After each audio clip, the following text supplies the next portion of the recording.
Oh, what a day today. Happy fall camp day to those who celebrate. We're going to give you a comprehensive preview. I feel like a kid on Christmas morning. Let's go. You are Locked On Canes, your daily podcast on the Miami Hurricanes, part of the Locked On Podcast Network, your team every day.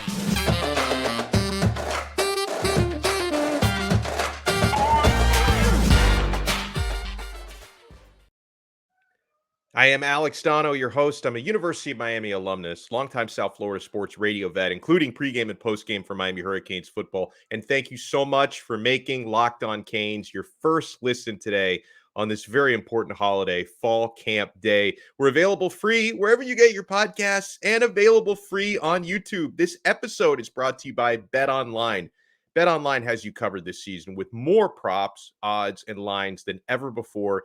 BetOnline, where the game starts. I thought for a day like today, where the expectations are high, everybody in the country is undefeated, including Miami. Who better to help break down fall camp with me than our very good friend and an absolute fixture in the community, sports media, high school sports coverage, college sports coverage, recruiting, the man, the myth, the legend, Larry Blustein. Our boy Blue, how are you? I'm doing great. Excited like you. It's been a while, ever since spring. I got a chance to, when I went to the spring game and, looked at some of the athletes and had an opportunity to see some new faces. And, even though there was a lot of injuries in the spring, you kind of projected ahead and see who's going to be where. And then all of a sudden we spent most of the early part of June or late part of June and into July following the commitments for 2023 class. So it's really been very intriguing, a good time to be a Hurricane, obviously, because there's a lot of excitement around the program. Well, let's start with the offense as it's Friday. The Canes are back on the field. Let's start with the biggest question marks. I'm not going to call any unit a weakness because I believe so much in the coaching and I believe so much in these players, but there are a couple question marks on the offense. Let's start with the wide receiver room, Blue, because not only did Miami lose their two top targets from last year in Charleston, Rambo, who set single season records, and Mike Harley, who set career records at Miami, people were a little bit concerned coming out of the spring game. You mentioned it. You were there. There were a lot of drops. And so that only magnified the question mark that is the receiving core. But honestly, Blue, tell me if you feel the same way. The more that I study this group and having a chance to talk to some of these guys at Canes Media Day on Tuesday, I start to feel a little bit better because I think Xavier Restrepo, who was a guy who didn't drop a lot of balls in the spring game, I think he is going to catch a lot of balls this year, and he and TVD have great chemistry.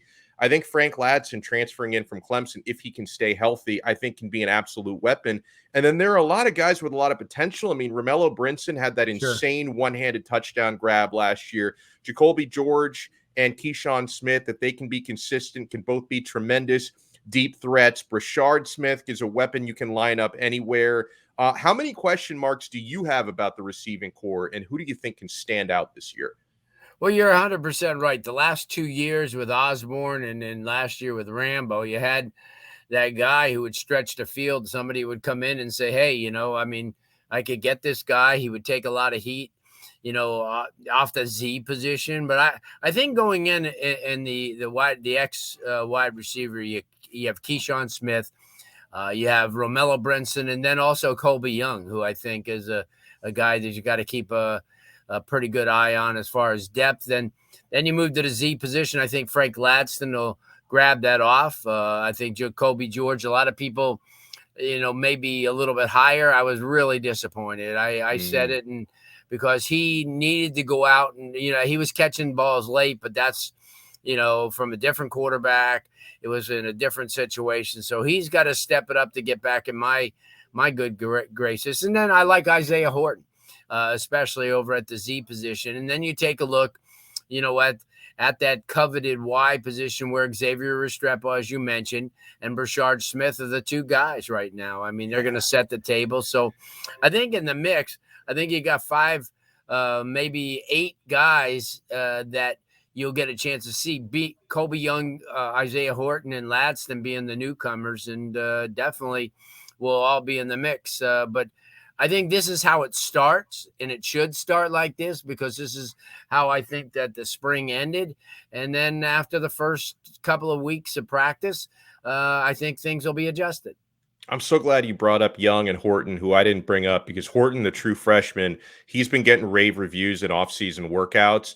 And Colby Young, he looks impressive to me. I mean, there's not as much tape on him coming out of junior college as there is on some Right. other guys, but he looked like a grown man against JUCO competition, and he's really tall and really fast. So I like what I'm seeing there. Another question mark group, Blue, is the offensive line. They've Sure. got some good players, though, and they've got some of the best coaching in the country. When you think about Cristobal and Mirabal, that's a winning tandem there. And some of these guys are getting preseason accolades. I mean, Zion Nelson projected as a first-round pick for next year by a lot of people. And I see, people like Ja'Kai Clark and DJ Scaife getting some big-time kind of preseason watch lists and accolades as well. Right. You've got a couple of new guys who transferred in from Oregon, and Sogapolu and Jonathan Denis, who obviously know Cristobal and Mirabal very well. So do you think that coaching might be able to turn the offensive line from a question mark into a strength? Well, early on, as we open the camp today, I think, you won't see much of Zion Nelson because he got hurt. And so he'll be out, but that'll give a couple of other guys to give a chance. I think Ja'Kai Clark is firmly placed at the center position. Then you got DJ Scaife, who I really, he's impressed. He's worked real hard. We saw him. Remember, he started as a freshman and, in an unfair role because of the fact that here he was 18 years old going against some of the best defensive linemen, in the ACC. So, I think people judged him early on, but he's really matured to the point where, hey, you know what? He's ready to go. As soon as we start, because I think he's got that experience. He's got that senior leadership. I think the other kid that we have to watch out for is Jalen Rivers. I think Jalen's got an opportunity to do a lot of really, really good things. You mentioned Jonathan Denis, a kid from South Dade High School, that made his way out to Oregon. So he's familiar with the program, with the coaching staff, as you mentioned. Ryan Rodriguez got hurt. So from a depth standpoint, he won't be, around for a long while, if at all. So we got to kind of look at him. Same thing with Lawrence Seymour. Still hasn't really hit the field. The big baby hasn't hit the field. But I think you got to look at a guy like, as you said, Logan Sogapolu, who brings a lot to the table. I think Michael McLaughlin's ready to get a little bit of some of the playing time. He's a big kid. He's 6'7", 6'8". And then the kid Trace Osman Traore, who I think, watching him, he's a big, strong guy. All he got was raised from the workouts. And so you look at those guys, and then obviously John Campbell is going to anchor. He's one of the best, maybe one of the, Miami could possibly, and people may not understand, but, with Ja'Kai Clark, and with a Zion Nelson and with a John Campbell, you got 3 really, really good offensive linemen, and something that you and I probably a year ago couldn't, truthfully say. And I think there's where you start. The kid Justin Olawasian is another kid who I think has had a good off season. He's worked extremely hard. So you're about 8 deep. Do they have 5 great guys to start off with? Probably not, but they have 3. And then you had the kid Rivers, who I think the world of. It's just everybody lacks experience. McLaughlin lacks experience, but one thing, you come in with a Zion Nelson when he's healthy, a Ja'Kai Clark, a Campbell, and a Scaife, and those are 4 pretty darn good guys. You just can't afford to get injuries. What do you think, like, for ideally for Cristobal, kind of looking at what he had at Oregon? Because you mentioned like 8 guys who are playable, and I feel the exact same way, by the way. What does Cristobal usually like to have? Like between 10, 12 guys who he can kind of rotate evenly? Is that, you think, what he's looking for over the next Yeah, couple of years? it's funny that you mentioned that because I heard him allude to. He said we run our offensive lines like hockey line. Yes. Which I Where love because you always have fresh legs on the field. Yeah. So, and I think they have a lot of, because remember, they're going to, even though they're going to pass the ball in this offense, they're going to be moving, the linemen are going to be moving around a lot. Because if you look at the way that, Lashley ran the things last year and how things are going to be set up this year, the tight ends get more involved this year. I wouldn't be surprised, to on any given day to see Arroyo and Mallory getting, at least 10 targets between them a game, if not more sometimes, because you have an awesome running game, but the offensive line, you want to kind of take the pressure off. And if they have quick plays, quick moving plays where the tight ends, remember, even if they run single tight ends or the double tight end formations, they're going to put a lot of pressure on the linebackers. And that will open up things for Restrepo or Brashard Smith, who will be paired on a safety. And a safety, although they may be able to hit, they may not be agile and they may not be quick enough to cover guys like Restrepo, who is a true receiver, and same thing with Brashard Smith. So, yeah, the offensive line, the one thing you have to do, because I think that may be, I don't want to say the weakest, but it's the least depth of any position on the offense. And I think you want to take as much pressure off of them and let those babies grow. Let Michael McLaughlin get some snaps, to kind of put something under his feet, or Osman Traore, somebody like that. And but on the front, like I said, Campbell, Scaife, Ja'Kai Clark, Rivers, Nelson, all going to be really, really good. It's just what's behind them. So you see why we love having Larry Blustein on the show, because it's the information just never stops. We're going to take a look when we come back, some of the strengths of the offense, namely the quarterback room led by the stud. And I'm wearing my TVD t-shirt today, by the way. I'm representing Tyler Van Dyke. We'll talk about Tyler Van Dyke and the quarterbacks, and we will talk about the very, very deep running back room before we talk about the defense. So stay tuned for that. But I want to talk about betonline.net. Guys, it is the fastest and easiest way to check in on all of your betting needs. You can find all your favorite sports and events at the #1 online source for odds, lines, and games. I'm on there every day. Find reviews and news of every league: Major League Baseball, NFL, NBA, NHL, combat sports, esports, even golf. BetOnline continues to be the top online resource for all your sports wagering info, from live in-game betting, scores, and podcasts. They have you covered. So head on over to BetOnline today, or use your mobile device to learn more about the action happening right now. BetOnline, where the game starts. Alex Donno alongside our boy Blue, Larry Blustein, a comprehensive fall camp preview. A position that people aren't very worried about is quarterback, because Miami has one of, I believe, a top 5 quarterback in the entire country in Tyler Van Dyke. They've got a backup in Jake Garcia, who could start for probably 75% of the Power 5 programs out there, and a really promising true freshman in Jacuri Brown. And I'll give our friend Peyton Matoka some credit as well. He's added depth to that unit. But let's talk about TVD, Blue. Things I want to get into, how he's going to fit into a Josh Gaddis offense, because there is going to be more of an emphasis on the running game, which I think will take pressure off of TVD and give him opportunities in play action, because he's so accurate on his deep passes. I think he's really going to shine in this offense. And also on Tyler Van Dyke, how you see him fitting with this offense, and what, if anything, do you need to see improvement of from TVD? Well, to answer your question about Jake Garcia, he could have easily been in the same situation as Tyler Van Dyke if he wasn't hurt, because he might have been inserted before him. And, so you're right. Both of these guys, arguably by next year, even though that Van Dyke may be gone, Miami's going to have a succession of really, really good quarterbacks with some of the signees that they have. And you mentioned, obviously, Jacuri Brown, who people shouldn't throw off to the side, because he's pretty darn good as well. The way I look at it is there's a buffer this year that wasn't in place last year. Last year it was Lashley, and that was it. This year I have Frank Ponce, and I think Frank Ponce makes a whole difference in the entire running of the offense. This way, you look at Gaddis, and he gets spend time with, watching the receivers and watching the offensive linemen and and he doesn't have to spend all the time with the quarterbacks where you have Frank to do that. And Frank's really bonded extremely well. We had him on our podcast a couple of weeks ago. And, I think the guy's genuinely understood. I've known Frank since he was 17, and I know what type of guy he is. I know that he's a great buffer. He was up at Louisville. He was at Appalachian State.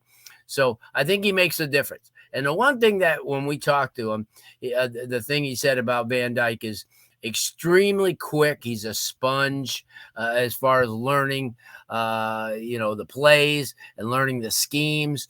And you know what? And it's a good thing you open up against teams like Bethune and, Southern Miss and schools like that before you hit Texas A&M, because then he'll have more of a grasp of the offense without being pressurized to have an Alabama to start off or schools like that. So I think for that reason, he's going to learn what it's just experience, Alex. He's only had 7 real games under his belt, and everybody's pushing him into the first round already. So he's still got to mature. He's still got to learn. But when he first came in, I think I told you, Xavier Restrepo once told me, he says, you watch this guy Van Dyke, he's a future first-round draft pick. And you kind of laugh it off because at the time he was just another dude. But you see, people, that's why you listen to the players, because they're with them all the time. And they know what they could do. And we don't watch all the time, especially the media is kind of held off. They don't get a chance. All they could do is hear what's going on. They oftentimes don't get a chance to see it. So from a quarterback standpoint, you're exactly right. But you get to the running back position, and then it really gets even though it's deep, it's crazy, because here you have Henry Parrish, who they busted their tail to recruit coming out of high school. Yeah. He goes to Ole Miss, and now he's back. But at the same time, you look at a Jaylen Knight, and he offers as much to this offense as anybody, because he catches the ball out of the backfield, and he's proven it. He's glides out on the offensive line. I think he starts off as the number 1 running back. But, I think he does, because here's the fact. Henry Parrish had spring, but Jaylen Knight had a season.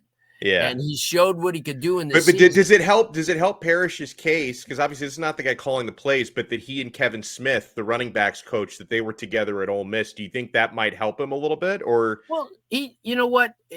Here's the thing. You look at to go to the basketball reference.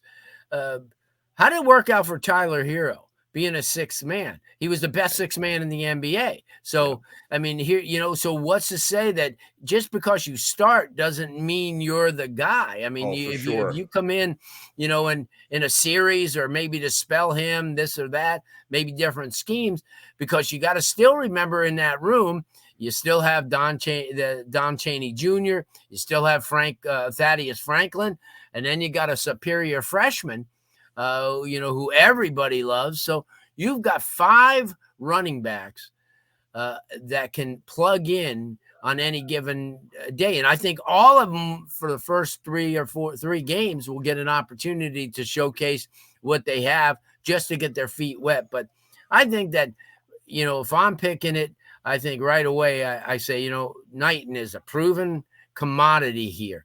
Henry Parrish didn't play here last year. He didn't show that coming out of the backfield. He showed it in the spring, but that to me, that doesn't, that's just eye candy. And right. And you still got Chaney, a powerful big back, who's athletic, and then Thad Franklin down near the goal line. If you need to, I would start using him down near the goal line, because it's tough to stop him. But it's running back by committee, but a great committee.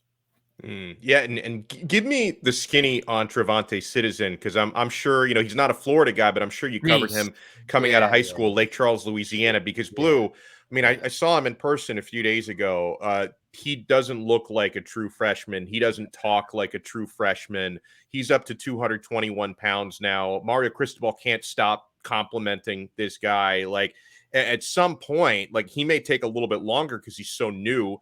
But at some point, he could make a case to be a starter as well during the season. No doubt. And here's the thing too, you could run a 2-back system easily with him because he's got That's the right. size, or Franklin because they got the size. So if you start out with Knighton, you have Knighton and maybe Franklin, and then maybe you switch up and put Henry Parrish and Citizen, and then you got a guy like Chaney who I think they're going to work. The thing about Chaney too is because of his athleticism. I mean, a 7-foot high jumper. He does a lot of things. So I think you go with the proven commodity, but this all can change. I mean, we're talking today as we open up. In 10 days, things can change. And then all of a sudden, all the, they have their meetings afterwards, and, the coaches get together and go, you know what? Geez, Henry Parrish, man, we can't put him on the, on the bench. I mean, this kid's just too elusive. Or, hey, Citizen, geez, man, he's working out really well. But to me, and you and I saw last year, what kind of damage Jaylen Knight, and he's a glider, he's fast, and his ability to get out of the backfield. He kills you because of his speed. You're going to pair him on a linebacker? You got to be kidding me. I want to go rapid fire on the defense when we come back, because there's a handful of standouts and a lot of new faces that can make some noise. Keep it locked right here to Locked On Canes. Thank you so much for making Locked On Canes your first listen today on this fall camp day. Alex Donno alongside our boy Blue, Larry Blustein, who's been nice enough to hop on. Blue does an awesome job hosting the South Florida High School Sports Show Monday nights on 560 WQAM. He co-hosts the 6-Ring Cane Show on the 5 Reasons Sports Network on Wednesday nights. He is Mr. Florida recruiting. Blue, oh man, there's so many possibilities on this defense. I want to start from the safety unit, where Miami's got 3 studs. Okay, when you talk about Cam Kinchens and the Williams boys, James Williams and Avantae Williams. First thing is there a way to get the 3 of them on the field at the same time? Because I saw a mutual friend of ours was bringing up, hearing some thoughts that maybe James Williams could work on some reps at Sam linebacker. And I wonder, because these 3 are so good, it's like you want to have your best 11 players on the field at all times if you can. Well, good point. Okay, so right at the Sam right now, you have Gil Frierson, who is a very athletic guy, a lot of experience, and then Wesley Bassane. So you don't have a lot of depth, so that could be very viable. I think that when you start out, I think arguably your corners are going to be Tyreek Stevenson and Darryl Porter Jr. I think gets an opportunity, because you got to look at your corner position. Besides those 2 guys, you have DJ Ivey, who's been around. You have Al Blades Jr., who is coming off injury, and I mean that makes a difference. But you have Cam Kinchens and Avantae Williams. Those are 2 guys that I could arguably, because I don't know if they even run the nickelback anymore, but if they do run the nickelback, you got to insert Jacuri Couch someplace. Yeah. So, I mean, you've got kids. You just have to find, like you said, a place for them. And the ideal situation, I think, would have Stevenson running at one corner and Porter running at the other corner, with Williams running at that Sam linebacker, and then you got your 2 safeties involved in Kinchens and Avantae Williams, so you get them all on the field. But then you leave out, a guy, who, like a Frierson, or you leave out somebody like a DJ Ivey with experience. But I think, and then even the Isaiah Dunson kid, who great hips, long reach, tremendous kid, but you got a lot of kids. And then Jacuri Couch, he's just such a playmaker. He's got great ball skills. I think they have a lot of options, and I'm not adverse to doing what you want to do and get them all in the lineup, because you're going to be stronger that way. But Do you leave Corey Couch out of the rotation because going in, you want Tyreek Stevenson, longer guy, quick, reads extremely well. And Porter, who came out of high school as a stud, went to West Virginia. I covered his dad back in the day in high school at St. Thomas Aquinas, played for the Dolphins, played for the Bills. He's a lot like him, maybe a little bit quicker than his dad was. So you have almost 8 options, and then you still got Marcus Clark, and you got guys, so this is a good thing. I mean, this is a good thing. I mean, they're, where they're going to be thin at the linebacker position, their safeties and their corners and their Sam linebacker or whatever position they're going to call it. And they did have a nickel at one time, but I think what they're going to do is put the best 5 guys on the field at once. Well, we got about 3 minutes left, so I want to talk about the defensive line, Blue, and there's a lot there. I mean, Leonard Taylor returning, he already is, and is going to be an even bigger stud, I believe. I'm a big fan of Jared Harrison Hunt as well. I think Jafari Harvey could be set for a really big year. And then it's a bunch of guys in the transfer portal. I mean, Akheem Mesidor, Mitch Agude, Jake Lichtenstein from USC. I'm not sleeping on Daryl Jackson from Maryland because he's a physical freak of nature at 6'6", over 300 pounds. Huge. And you got Chance Williams. And you got Nigel Lee Kelly, who's a man-child. Cyrus Moss. You got Antonio Moultrie, who I think is that's another transfer. Yeah. But I think they go in with Leonard Taylor. I think Harrison Hunt is proved.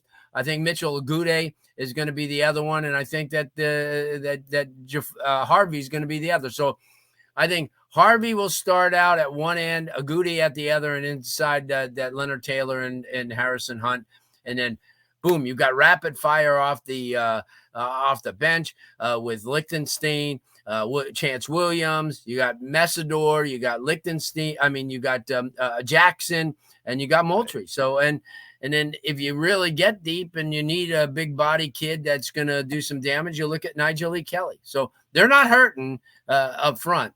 It's the linebacker position where they're going to have to be creative. I think if there's one thing we learned today is Miami's going to go 12-0, then 13-0 with an ACC championship win, then 15-0 when they run through the college football playoff. Last thing before I let you run, Blue.